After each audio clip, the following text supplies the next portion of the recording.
Hi, this is James Melendez, James the Wine Guy, here to celebrate this wine with you today. This is called Pueblo del Sol. It's a Tannat wine from Uruguay, 2010 vintage, and this is 12.5% alcohol content, and some back panel information there for you to view.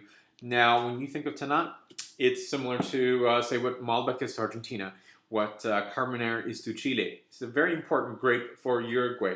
In its native France, where it is originating from, very, very few acres, hectares exist. Now, there are some plantings in California and other locations worldwide, but really the bulk of it is coming from this nation state that is next to Argentina. And I think it's a really fascinating thing is to see, while it might not have survived in its original setting or birthplace, it finds a new home. And it not only finds a new home, but it becomes something that's prominent and something that is cherished.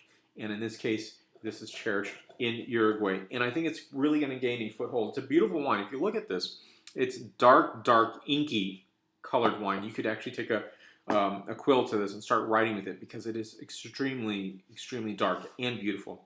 Now, the characteristics of this wine are its flavor components, obviously. It's really highly acidic wine, and it's going to go extremely well with food. It's going to age well. And I think for me, that's a really nice thing. Low alcohol, high acid, and I think that's a really great recipe for enjoying with food. Now, you're going to find this more often in the U.S., and I find it easily here in California.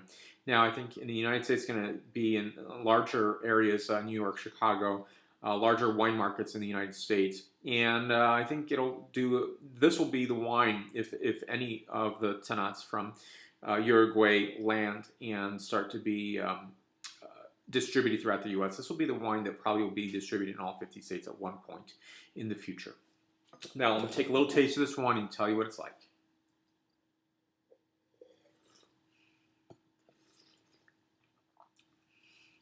It's a beautiful wine. It's really gorgeous. And somehow you think, well, the coloration is going to be very different, very heavy. This is actually very acid forward.